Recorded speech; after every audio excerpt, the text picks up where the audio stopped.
Bismillahirrahmanirrahim. Assalamualaikum warahmatullahi wabarakatuh. Waalaikumsalam warahmatullahi wabarakatuh. Bertemu lagi di channel Abov TV dengan programnya Abov Misteri. Perkenalkan, nama saya Abov dan rekan saya Acil, The Explorer. Iya. Untuk konten terbaru kami, kita akan membahas tentang beberapa mitos yang ada di Indonesia yang sangat kadang yang masuk logika atau tidak masuk logika, itu mah tergantung dari tafsiran kalian ya. Di Indonesia masih beredar masyarakat meski zaman modern serba canggih, banyak masyarakat tanah air yang masih saja percaya dengan mitos, padahal namanya mitos tentu saja kebenarannya belum bisa dipertanggungjawabkan ya. Ada banyak mitos yang di masyarakat sudah dipercaya secara turun-temurun, memang tak lepas dari budaya masyarakat Indonesia yang kental dengan hal-hal mistis. Satu, kita untuk membahasnya tentang kupu-kupu masuk rumah. Assalamualaikum sahabat, berikut kita akan membahas 4 mitos kupu-kupu masuk rumah. Hati-hati jika warnanya ini pertanda bakal terjadi musibah. Melihat kupu-kupu masuk rumah, pertama yang teringat adalah mitos banyak orang yang menyebut pertanda akan kedatangan tamu. Namun memang mitos kupu-kupu masuk rumah masih dipercaya masyarakat Indonesia. Bahkan ternyata, bukan hanya masyarakat Indonesia, akan tetapi, beberapa negara juga mempercayai mitos kupu-kupu masuk rumah. Di antara negara yang mempercayai mitos kupu-kupu masuk rumah, di antaranya Jepang dan negara barat.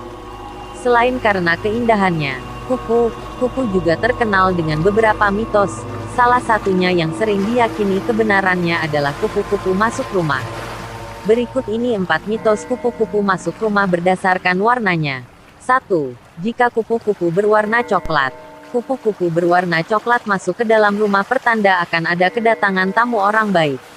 Namun jika kupu-kupu tersebut mengelilingi atau mengitari tubuh si pemilik rumah, maka ilakan datang orang terdekat, seperti sahabat, saudara ataupun pacar.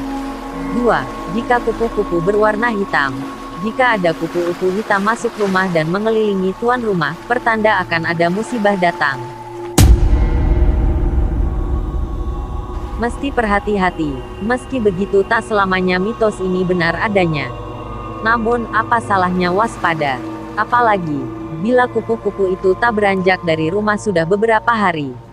3. Jika kupu-kupu warna kuning. Menurut beberapa pendapat jika kupu-kupu masuk rumah berwarna kuning, pertanda akan adanya berita duka yang akan didengar. Biasanya berita duka ini adalah adanya kematian dari sahabat dekat kita, ataupun keluarga dekat. 4. Jika kupu-kupu warna putih. Jika ada kupu-kupu cantik warna putih masuk rumah, ini pertanda akan datang seorang tamu yang cantik atau tampan. Itulah 4 mitos kupu-kupu masuk rumah, berdasarkan warna tertentu yang memberikan pertanda akan hal yang akan terjadi. Terima kasih. Semoga bermanfaat. Assalamualaikum. Mungkin pernah dengar kan?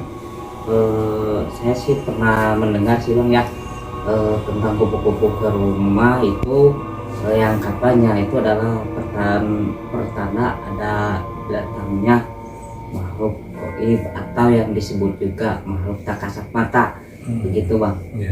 Tapi kalau misalnya dari Jawa itu biasanya kalau ada kupu-kupu masuk itu biasanya mau ada tamu. Cuma gitu aja udah. Oke. Nah, sekarang kita ke selanjutnya, burung gagak di atas rumah. Bentar ya, kita jelasin dulu. Mitos burung gagak terbang dan berputar-putar di atas rumah dan bertengger adalah pertanda buruk. Ya, konon hal tersebut menjadi tanda bahwa salah seorang penghuni rumah akan sakit parah atau meninggal dunia. Bagaimana? 3 mitos burung gagak hitam yang mengerikan. Burung berwarna hitam pekat ini beda memikat dalam sudut supranatural yang tinggi. Di antara jenis burung-burung lain, gagak adalah burung yang spesifik, memiliki tingkat kecerdasan yang relatif tinggi. Sementara menurut mitologi, burung gagak sering dikaitkan dengan sesuatu hal yang buruk. Dan secara leluhur Jawa, gagak simbolis misterius, Pasalnya burung gagak dianggap suatu pertanda akan ada kesulitan yang akan muncul. Mitos burung gagak penanda kematian. Kehadiran gagak hitam bisa juga diartikan sebagai sang penjemput ajal. Apabila burung gagak berputar-putar di atas rumah, konon akan ada penghuni rumah yang segera meninggal.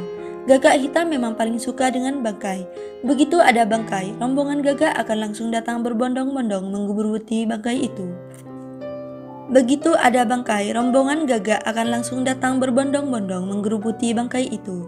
Kedatangan gagak di perkampungan atau sekitar perumahan merupakan suatu tanda bahwa di tempat itu akan ada makhluk yang jadi bangkai, atau sang burung penanda akan ada orang meninggal di sekitar tempat yang dijamu burung gagak dengan celoteh dan jeritan yang haus akan makanan berupa mayat. Mitos burung gagak menurut budaya Jawa. Menurut kepercayaan orang Jawa, jika ada orang yang sedang sakit lalu terdengar suara burung gagak hitam, maka itu adalah sebuah pertanda bahwa orang yang sakit akan segera mati. Orang yang menjelang ajal itu memang sudah menebarkan aroma khas bau mayat. Burung gagak mempunyai insting dan penciuman yang sangat tajam, tak tanggung-tanggung, bahkan radiusnya bisa mencapai ribuan kilometer, dan burung gagak merupakan salah satu burung pemakan bangkai. Mitos sate gagak memanggil genderuwo. Selain itu, ada pula kepercayaan yang mengaitkan bahwa sate gagak adalah media untuk memanggil genderuwo. Banyak yang mempercayai salah satu cara untuk memanggil genderuwo adalah dengan membakar sate gagak. Sebab burung gagak merupakan makanan kesukaan dan binatang peliharaan genderuwo. Konon makhluk halus sejenis genderuwo sangat menyukai aroma bau bakaran sate gagak. Selain itu, tempat-tempat yang gelap dan lembab merupakan sarang makhluk ini. Ternyata mitos seram burung gagak tak terhenti sampai di sini. Sebab jika memanggang burung gagak di kuburan yang angker akan mendatangkan berbagai macam makhluk halus dan arwah penasaran. Kemudian dalam waktu singkat arwah-arwah orang yang mati penasaran akan datang menghampiri bau harum sesajen yang disediakan lengkap dengan keadaan fisik mereka waktu meninggal. Ya, kalau seumpamanya ada burung gagak atau burung hitam yang masuk ke rumah, disarankan untuk diusir ya, supaya tidak menjadi malapetaka itu bang. Makanya daripada ntar jadi masalah besar ke sekeluarga kena atau berbagai bisa penyakit bang ya, bisa penyakit atau itu juga ke anehan-anehan yang lainnya bang pada keluarga gitu bang. Oke. Dan selanjutnya kita akan membahas tentang burung pipit berkicau. Itu mitosnya burung pipit berkicau secara terus-menerus di satu halaman atau sekitar rumah bertanda akan datang tamu dan membawa kabar baik. Gimana itu menurut?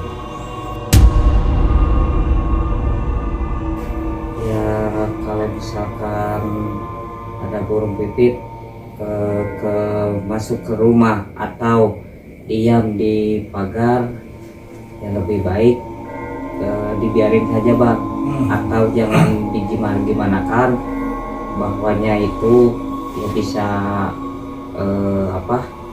membuat sekeluarga atau itu dapat rezeki atau gimana gitu. Oke. Itu tentang pipit berkicau ya. Dan selanjutnya tentang mitos ayam jantan berkokok di sore dan di malam hari. Mitos ayam berkokok di sore atau di malam hari itu menandakan akan datang wabah penyakit.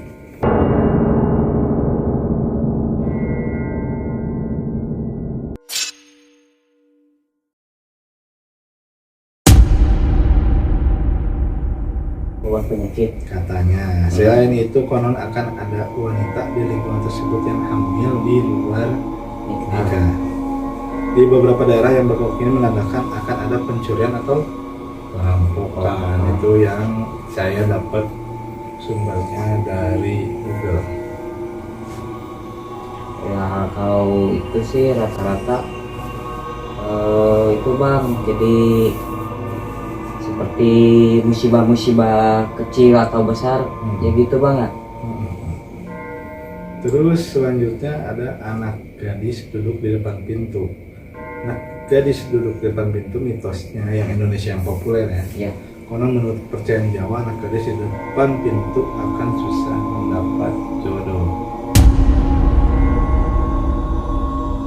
Kalau di Sunda biasanya apa? Nonton jodoh gitu bang. Nonton jodoh. Iya iya. Susah dapat jodoh. Nah, itu juga namanya juga mitos. Langsung yang keenam ada menabrak kucing.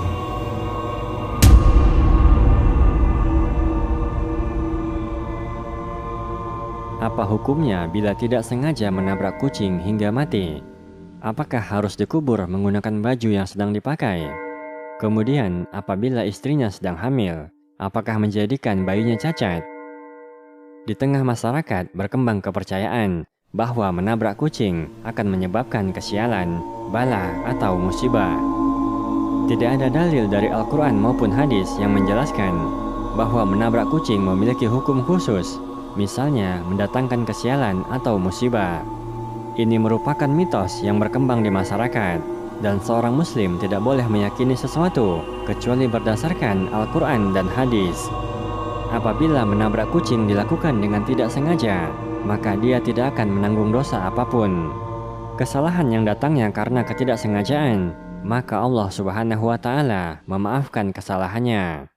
Allah Subhanahu wa Ta'ala berfirman, "Dan tidak ada dosa atasmu terhadap apa yang kamu hilaf padanya, tetapi yang ada dosanya apa yang disengaja oleh hatimu, dan adalah Allah Maha Pengampun lagi Maha Penyayang." Al-Quran Surat Al-Ahzab ayat 5. Rasulullah Shallallahu Alaihi Wasallam bersabda, "Sesungguhnya Allah memaafkan kesalahan yang tanpa sengaja dan kesalahan karena lupa dari umatku, serta kesalahan yang terpaksa dilakukan." Hadis riwayat Ibnu Majah. Meskipun menabrak kucing dilakukan dengan tidak sengaja, sebaiknya dia tidak mengabaikan si kucing begitu saja di jalan. Kuburkanlah dengan selayaknya. Tidak ada kewajiban menguburkan dengan menggunakan baju si penabrak.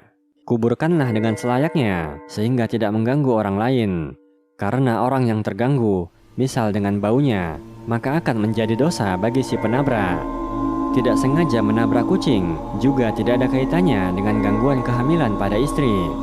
Meyakini atau menganggap keburukan yang terjadi pada kita akibat kucing yang tertabrak, maka termasuk perbuatan syirik kecil.